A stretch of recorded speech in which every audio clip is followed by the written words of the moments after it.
what would I look for to tell that this is the type of analysis we're dealing with, right? Remember, we have two hypothesis tests here. What are they?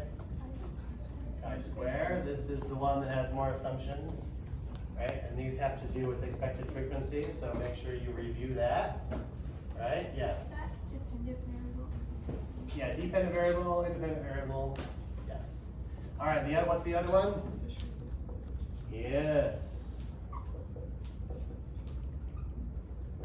All right, so what does the data look like? Probably the easiest way to tell, obviously you can read the scenario, and you should have some skill at reading a scenario, because you were reading abstracts and picking out variables, right? But if I give you a scenario, you should be able to pick out the independent and dependent variable and determine if it's categorical or continuous. But the other way is, let's say I give you the data and you download the CSV file. What would you see in the CSV file that would tip you off and say this is categorical? Yes or no? Yeah, it could be, yeah, 2 columns, right? So let's say this is variable 1, variable, let's say this is 2 and this is 1. And yeah, maybe it's yes, no, right? Or boy, girl, or whatever it is, right? You're seeing text coming down here, right? It doesn't necessarily have to. I mean, if we were just saying group 1 and group 2, and this was a bunch of 1s and 2s, that might still be categorical, right? But generally, if I'm seeing text or just very few categories, then we would say, oh, that's probably categorical, right? And I would use this type of analysis. All right. Now, the other thing would be just to, remind you. Let's see. So we know how to do this. You should know how to make tables, cross-tabulation tables, which is what I would want in the write-up. What do we do here for a measure of effect size? So if it's 2 by 2, we had odds ratio. We have to remember the caveat on the odds ratio. If you've come up with one that is less than 1, what do you need to do to it? Take the reciprocal. The other one is phi. And then if it's not, if it's greater than 2 by 2, which one are we using? Kramer's B. Alright. So yeah, remember what the assumptions are, right? So if it's 2 by 2, and all expected frequencies have to be greater than 5, right, in order to use the chi-square. If it's greater than 2 by 2, right, it's what is it, 20% rule, 20% of expected frequencies must be only 20% can be less than 5, and none can be less than 1. So that's all in the right. Okay, so that's that one. The other one, we had another class of data where we have dependent variable, independent variable. In this case, this was continuous, the dependent variable. Independent variable is categorical. And we actually have 2 classes of that. Right, one that you did, which is independent data, or we would say between subjects, which is what you were just presenting here. And the other one is dependent, or within subjects. Right? And within each of those, we have whether we meet as parametric assumptions or not, right? So what are the parametric assumptions?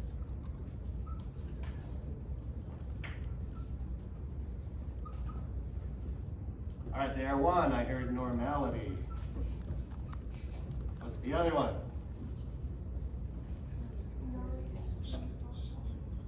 It's not outliers. That was the second tier one. Equal variance. All right, so if we meet parametric assumptions and we're using independent or between subjects data, what's our test? Independent t-test. All right, if I don't meet any of these assumptions, what's my test? Man Whitney U. Okay. What about here? If they're dependent, yes, they need a pen there. So within subjects, this is paired data. What's our parametric test? Paired t-test. All right, what's the non-parametric test? Yes, I tend to call it paired Wilcoxon. I think in Jamovi it's Wilcoxon rank, something like that, is what you put. Okay, so let's take a look. If it's independent data, what is the data I give you in the CSV file going to look like? Let's see here. So this is dependent variable, independent variable. Dependent variable, whatever it is going to be numbers because it's continuous, right? So maybe 8.7, 4.1, 9.7, that kind of stuff, right? And then what's the independent variable? It'll be categorical. It'll look maybe yes, no, or boy, girl, or something like that, right? Etc. So this side will likely be text, and this side will be their continuous numbers, right? If I see that, what would that tell me? We're dealing with independent data that fits that, right? And these are my two tests, and we go from there. All right, what does paired or dependent data look like?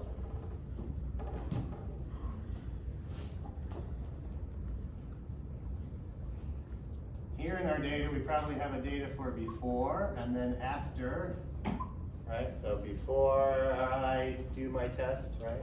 And then after I do it, whatever it is, I don't know, heart rate, that's what we did, right? Before exercising a bit and afterwards. And what will I see?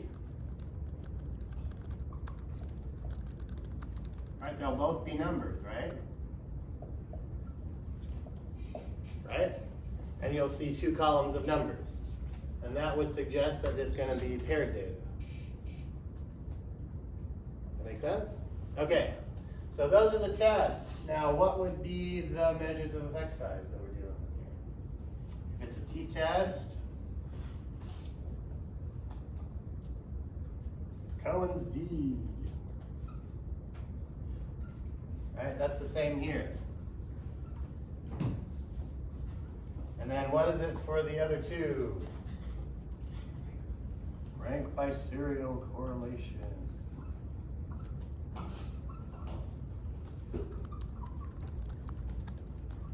Which is the same for that one. All right. Okay. Yeah, what you see here now is actually all of the hypothesis tests you need to know, all 6 of them. You know, right, so 1, 2, 3, 4, 5, 6. All right, let's see. Other stuff we need to know here. If I'm making graphs, right, these two, anything in this category is going to get probably a bar chart with error bars. If I'm in this category, probably make it a table. All right, what is the extra thing you need to know about analyzing this data? Levine's. Well, that's going to be for both, right? We're doing Levine's. Yeah, but how do we get Levine's here? What do we have to do? We have to, I give it to you in the wide format, and you have to put it in the long format in order to especially look at equal variance and Levine's stuff. All right, so I would practice that. All right, now the tutorial videos should show you both ways. All right, either using the more up-to-date versions of Jamovi with that reshape package to do that automatically, or the tutorial video will show you how to do it manually, copying and pasting. All right. So yes, remember how to do that. And yeah, be sure and have downloaded the package if you need to download a reshape package and know how to use it before you come to the exam. All right? Okay. Any other questions we got? Yes? Sorry, could you go over the phi and odds ratio or Kramer's view, like when to use each of those?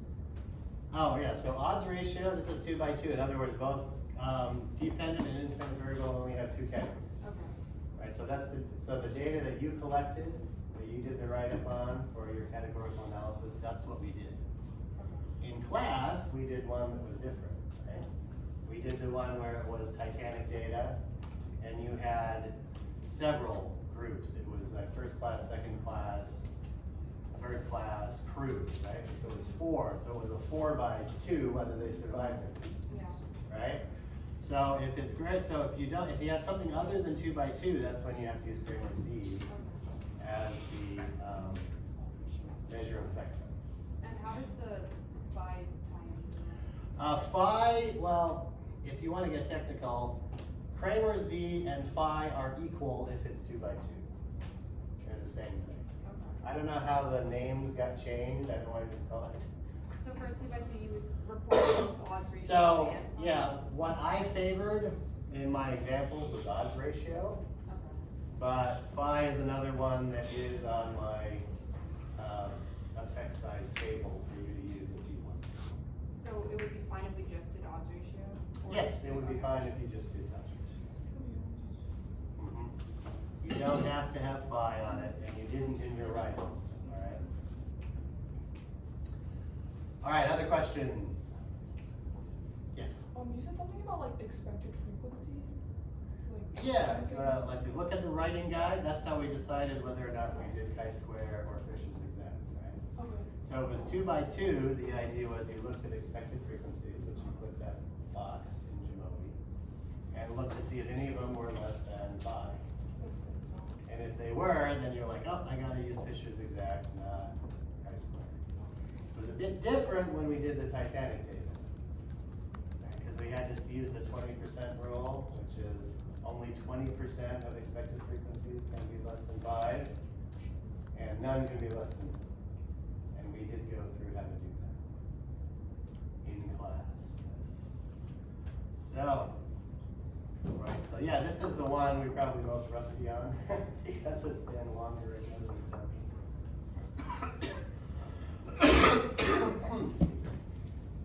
other questions? Yes. So so you're giving us you're giving us on paper.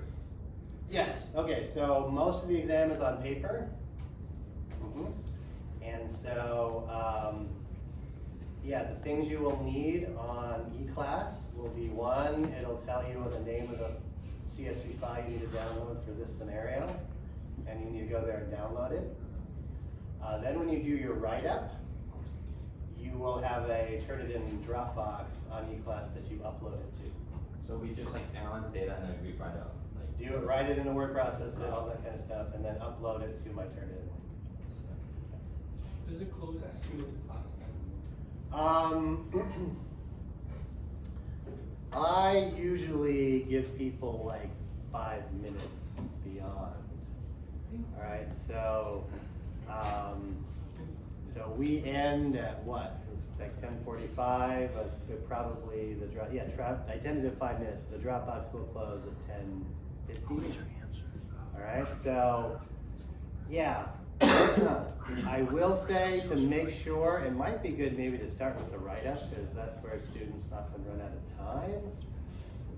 time. If it does close, then yeah, I mean, unless there's something, I mean, I have a few students that have a fumble with things and have technical difficulties. And if it's at the end of class and you get special permission from me because of some difficulty, I may let you email it to me. The end of class. However, this is basically the rule is, you know, once I leave the room, you can't email me anything, we're done. Right? So, yeah, I give you a little bit of wiggle room, but make sure you are done by 10:45. Yes. Also for answering the questions on like the practice exam, do you want like explanation or are we just writing like? I'm not looking so much for justification as opposed to getting the numbers correct, or reporting what was necessarily useful. So like So I don't necessarily. So some of the questions might be. I think it's on the practice exam, right? Like let's assume that the results that the like ask what type of error this is. yeah, that's what I'm saying. If you just said type 1 or type 2, that's all it really is. So like we just write. Yeah, because I mean, you know, so basically if with those questions, if you got p less than 0.05, right? And you say this is statistical significance, if that's incorrect, that would be type 1 error, right? Or if you got p greater than 0.05, right, you have to accept the null hypothesis, but if that's incorrect, then that's type 2 error. So, yeah, all right, good question. All right, I think we are out of time here, so I will see you guys.